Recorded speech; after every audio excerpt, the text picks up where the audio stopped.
dalam catatan Sarku Musi misalnya per hari ini sudah ada lebih dari 40 juta buruh yang jadi korban PHK. Sekarang bisa kita rasakan dampaknya. Banyak hak buruh yang teredusir di salah satu sisi, di sisi lain investasi yang diharapkan pemerintah itu tidak pernah datang. Sektor-sektor yang bisa di-outsourcingkan itu semakin bertambah, sehingga kemudian ini dampaknya yang kedua adalah orang tidak memiliki job security. Bonus demografi itu sekarang masih berhenti pada soal umur saja, secara teori saja. Secara teori mereka di usia produktif, tetapi secara produktivitas, secara output produksi itu tidak ada, karena mereka tidak dapat wadah untuk produktivitas yang namanya dunia kerja, karena tidak cukup lapangan kerja yang bisa diciptakan oleh pemerintah.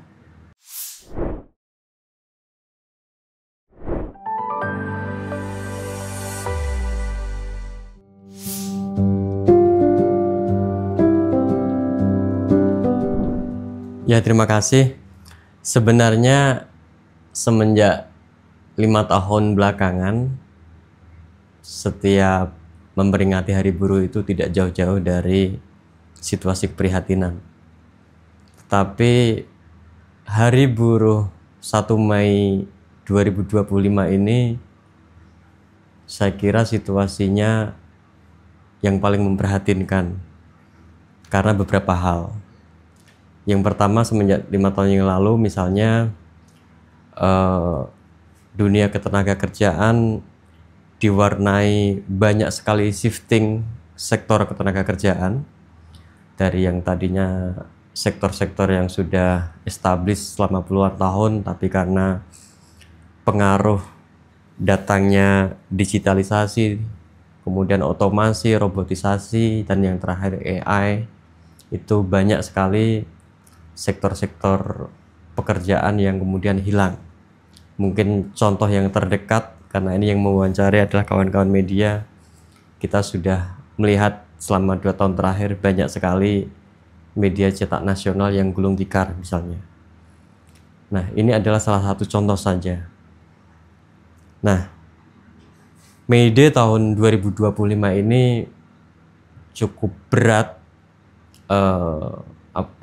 hantamannya bagi kelas pekerja, bukan hanya di Indonesia tetapi juga di dunia, karena beberapa hal tambahan yang lain, termasuk diantaranya situasi geopolitik global yang sedang memanas.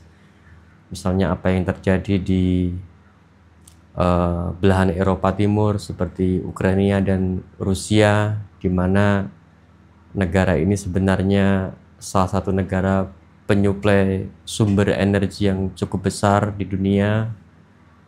Kemudian apa yang terjadi di Timur Tengah dan juga di beberapa negara yang lain di Afrika. Nah, tetapi situasi geopolitik yang cenderung berpotensi untuk memberikan ancaman ke dalam dunia ketenaga kerjaan global itu saja tidak cukup ternyata. Kemudian belakangan datang yang namanya Trump tarif resiprokal Presiden Donald Trump, yang itu kemudian tidak hanya berdampak pada Indonesia, tapi juga bagi negara-negara seluruh dunia. Dan Indonesia termasuk negara yang terdampak lumayan berat karena terakhir tarif bea masuk ke Amerika yang diimpos oleh pemerintah US sebesar 32%. Nah, itu tentu bukan kabar yang menggembirakan bagi kita semua, karena ini akan menjadi ancaman terutama produk-produk manufaktur kita yang sebagian besar itu adalah komoditas ekspor. Nah, sementara selama ini sektor manufaktur itu merupakan sektor yang paling efektif untuk menyerap tenaga kerja setelah sektor pertanian dan perkebunan. Nah, ini makanya tidak mengherankan dampak yang bisa kita rasakan langsung saat ini adalah dalam catatan Sarkomusi misalnya per hari ini sudah ada lebih dari 40 juta buruh yang jadi korban PHK, ada ribuan basis-basis Sarkomusi di Jawa Timur, Jawa Barat yang menjadi korban PHK.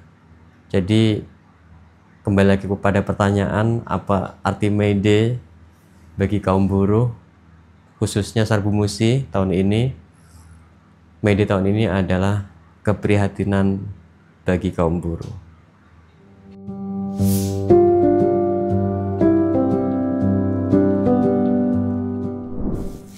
Terkait dengan revisi Undang-Undang Ketenagakerjaan, sebenarnya Sarkomusi selama beberapa bulan terakhir ya, saya lupa kapan persis mulainya, tapi mungkin sekitar 3 atau 4 bulan belakangan kita membangun jejaring dan aliansi dengan beberapa serikat buruh dan serikat pekerja yang lain di Indonesia, dan kita sedang menyusun dan memfinalisasi draft naskah akademik mengenai apa-apa saja yang sebaiknya diakomodir oleh pemerintah.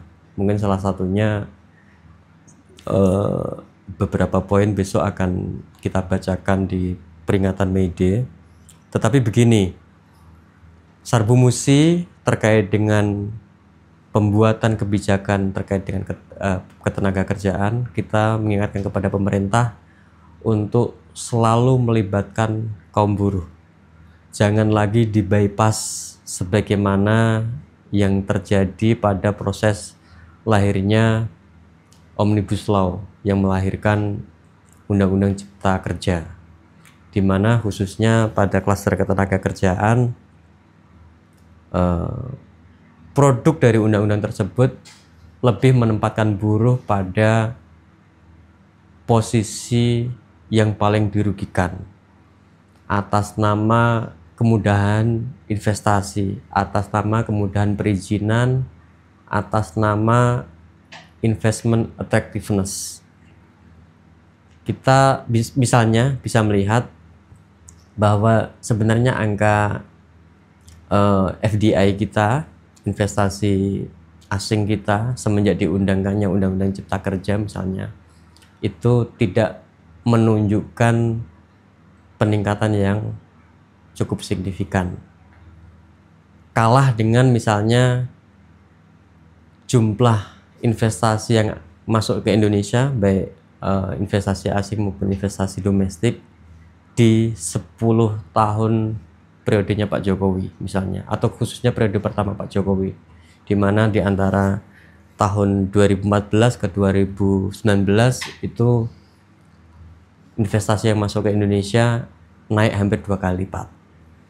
Nah, kita tidak melihat dampak dari Omnibus yang saya kira awalnya didesain oleh pemerintah, oleh Presiden dan para pembantunya saat itu demi memberikan kemudahan-kemudahan untuk investasi, untuk mengekat inefisiensi birokrasi yang terjadi di masa lalu. Tetapi sayangnya saat itu buruh tidak dilibatkan, tidak terlalu dilibatkan, dan undang-undang itu dilahirkan karena permufakatan yang kita nggak bilang permufakatan kurang baik atau apa ya, tapi ini permufakatan instan antara pemerintah dan DPR saat itu, sehingga undang-undang yang sedemikian tebalnya dikebut dengan sistem SKS, dan sekarang bisa kita rasakan dampaknya. Banyak hak buruh yang teredusir di salah satu sisi, di sisi lain investasi yang diharapkan pemerintah itu tidak pernah datang.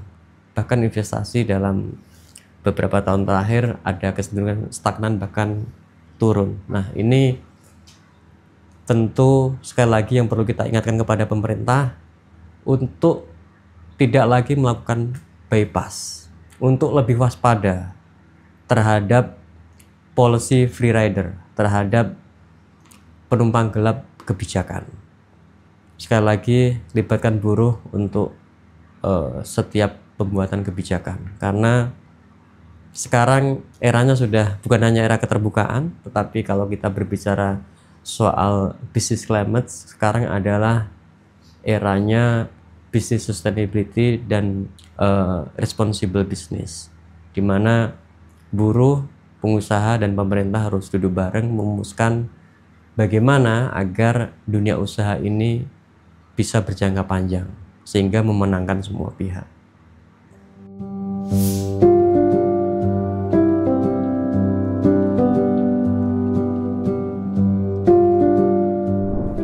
Nah, ini juga salah satu persoalan kita.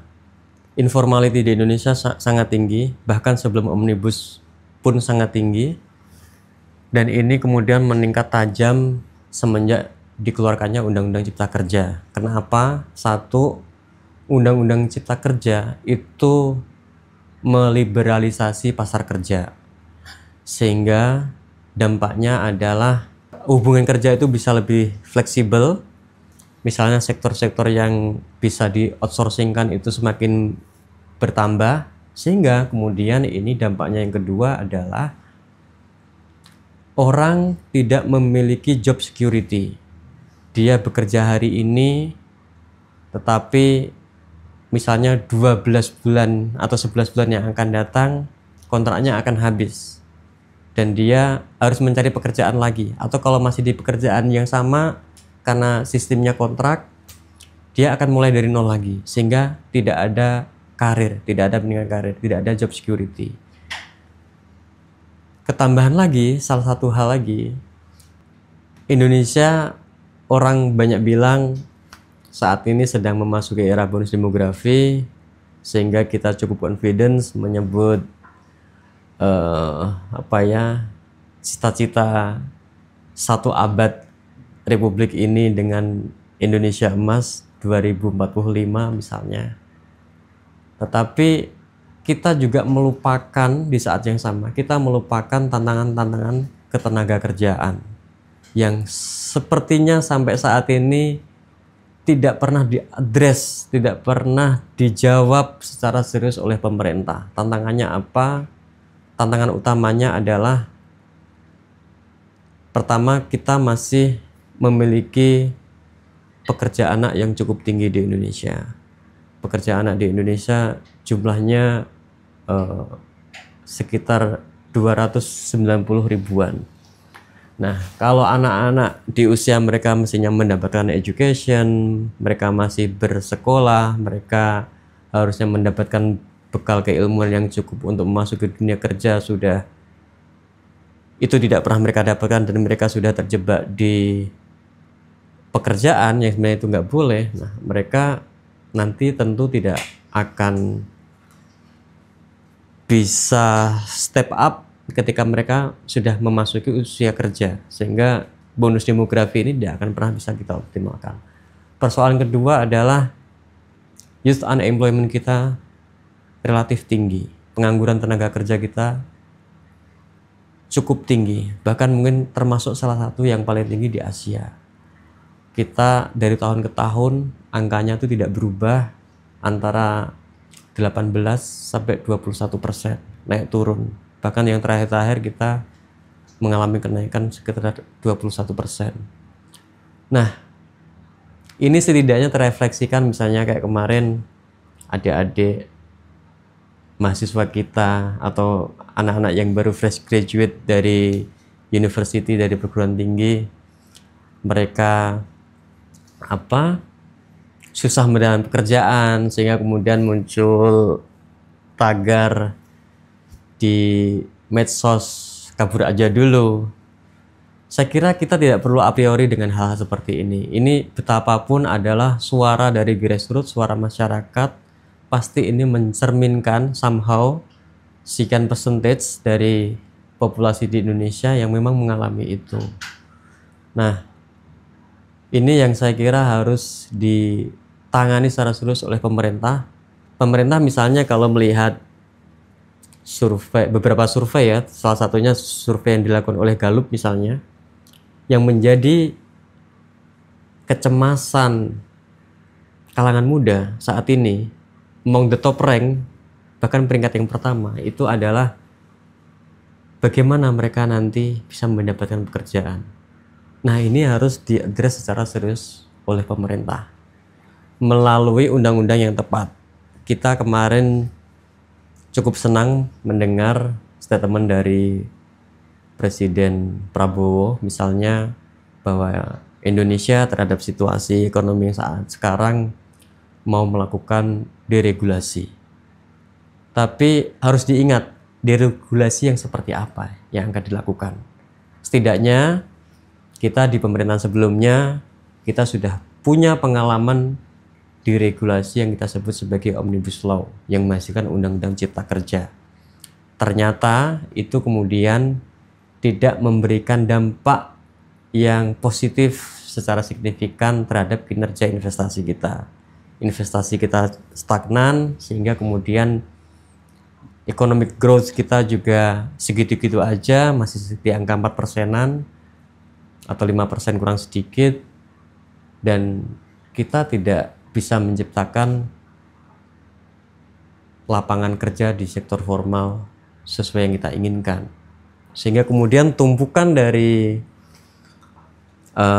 mereka yang mulai memasuki usia kerja ini, yang kita sebut sebagai bonus demografi ini, mereka tidak akan pernah terserap di dunia kerja.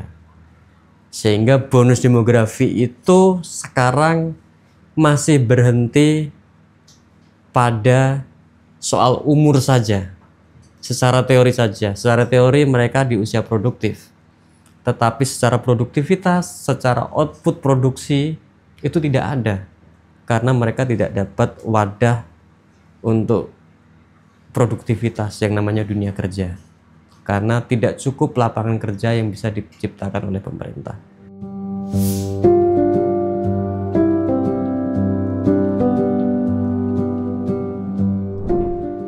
Saya ingin sedikit bercerita ketika kepengurusan di periode kami mendapatkan amanah untuk menakodai Sarbu Musi. Saat itu baru ada 9 federasi. Alhamdulillah saat ini Sarbu Musi sudah memiliki 13 federasi, dan kami di Sarbu Musi cukup berbangga karena setidaknya ada 4 federasi kita, 4 atau 5 yang secara nature itu didominasi oleh mereka-mereka yang bekerja di sektor informal. Misalnya kita ada federasi untuk pendidikan dan guru, itu juga sebagian besar kita anggotanya adalah misalnya kayak guru-guru madrasah. Mereka ini pekerja sebagai pekerja informal ya, karena mereka sebagian besar tidak memiliki struktur gaji yang jelas. Bahkan banyak di anggota-anggota kami yang di sektor guru madrasah ini yang masih berpenghasilan sebulan dari tempatnya bekerja 300.000, 500.000 kayak gitu. Kemudian anggota kami yang bekerja di sektor transportasi, kita ada 12.000 pengemudi, ada pengemudi online, ada pengemudi ekspedisi, ada supir pribadi, ada yang taksi konvensional, ada pengemudi kendaraan-kendaraan besar kayak tronton, trailer, dan segala macam. Kita punya anggota itu 12.000 di sektor ini. Dan saya bisa mengatakan mungkin 80%-nya adalah pekerja informal, pekerja yang tidak memiliki hubungan kontrak yang jelas, atau setidaknya kalau mau kita lebarin lagi pola hubungannya yang agak-agak formal, mungkin mereka polanya outsourcing. Kemudian kita juga ada federasi yang menangani pekerja rumah tangga dan pekerja migran. Nah, ini sebagian besar adalah informal, karena pekerja migran kita itu 80%-nya adalah sektor informal. Kemudian kita ada satu serikat yang membidangi anak buah kapal migran, ABK migran. Ini sebenarnya memiliki hubungan kerja. Kita cukup bangga, misalnya salah satu serikat kami, federasi namanya SPPI, Serikat Pekerja Migran Indonesia. Ini merupakan serikat pertama di Indonesia yang berhasil membuat perjanjian kerja bersama PKB dengan negara tujuan. Dalam konteks ini adalah dengan Taiwan. Tapi juga karena kawan-kawan ini juga mengorganisir pelaut yang beroperasi di perairan Indonesia, itu sebagian besar pola kerjanya juga informal. Kemudian yang terakhir, yang informal adalah kawan-kawan yang bekerja di sektor perkebunan, pertanian, kehutanan. Nah, kita punya federasi-federasi ini juga sebagian besar adalah pekerja informal, kecuali sebagian kecil yang bekerja di sektor perkebunan kelapa sawit melalui kerja di perusahaan-perusahaan. Itu pun tidak semua perusahaan mempekerjakan mereka sebagai pekerja formal, ada juga yang sebagai buruh harian lepas. Nah, kembali lagi ke persoalan tersebut, kenapa kami federasi informalnya banyak? Satu, memang sebagian besar warga NU ini sebenarnya adalah kelasnya kelas pekerja. Dan sayangnya, karena kalau kita berbicara NU ini dekat dengan kemiskinan, dengan marginalisasi, dengan komunitas di pedesaan, makanya secara nature warga NU sebagian besar kerja di sektor informal. Nah, karenanya kami di Sarbu Musi, khususnya di periode kami ini, berkomitmen untuk mengorganisir pekerja-pekerja di sektor informal. Nah, apa yang sedang kami lakukan dan apa yang kami tawarkan seperti itu ya. Untuk pekerja informal, tentu kita melakukan outreach atau penjangkauan pelayanan, terutama untuk pekerja yang sudah terorganisir, misalnya pekerja-pekerja kami yang bekerja di sektor transportasi melalui salah satu federasi kami namanya RBPI, Rumah Berdaya Pengemudi Indonesia. Dari 12.000 itu ya mungkin 11 ribuan sekian yang sudah menjadi peserta BPJS Ketenagakerjaan. Karena bayangkan, mereka setiap hari kerja di jalan. Ini cukup menarik karena RBPI ini ketua umum federasinya perempuan, dan dia harus melayani anggotanya yang cukup banyak dengan kehidupan yang sedemikian keras.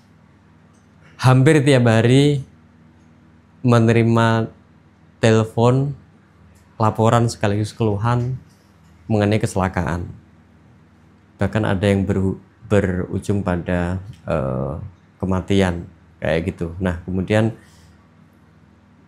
makanya kami mencoba memperkuat penjangkauan jaminan sosial kepada kawan-kawan ini, setidaknya untuk membantu memitigasi resiko yang mereka hadapi di jalan. Nah, kemudian yang terakhir, kami juga khususnya di event May Day ini memberikan usulan kepada pemerintah untuk memberikan atau untuk menanggung jaminan sosial ketenagakerjaan atau BPJS Ketenagakerjaan kepada 20% penduduk usia bekerja di Indonesia, yang diambil dari penduduk usia bekerja dengan penghasilan paling rendah. Sebenarnya ini kalau kita melakukan hitung-hitungan kasar, ongkosnya cukup murah dibandingkan dengan dampak mereka untuk bisa terjatuh di kemiskinan atau kemiskinan ekstrim fase yang lebih buruk lagi misalnya. Misalnya dengan cakupan dua manfaat BPJS Ketenagakerjaan, misalnya jaminan kematian, jaminan kecelakaan, negara sebenarnya setiap tahun cukup menganggarkan sekitar 6 triliunan. Itu angka yang sangat kecil dibandingkan dengan manfaat yang didapatkan. Sekaligus ini juga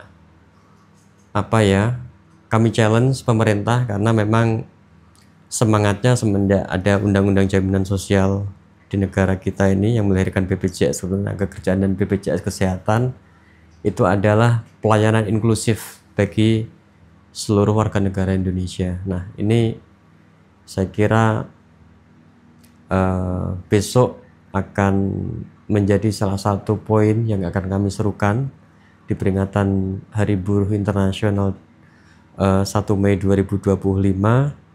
Sekaligus pasal ini bila mana dibutuhkan oleh pemerintah maupun parlemen, kami juga siap untuk memberikan naskah akademik dan studinya, hitung-hitungannya. Kenapa yang kita usulkan adalah 20% dari penduduk usia bekerja yang diambil baseline-nya dari penduduk penghasilan paling rendah di Indonesia.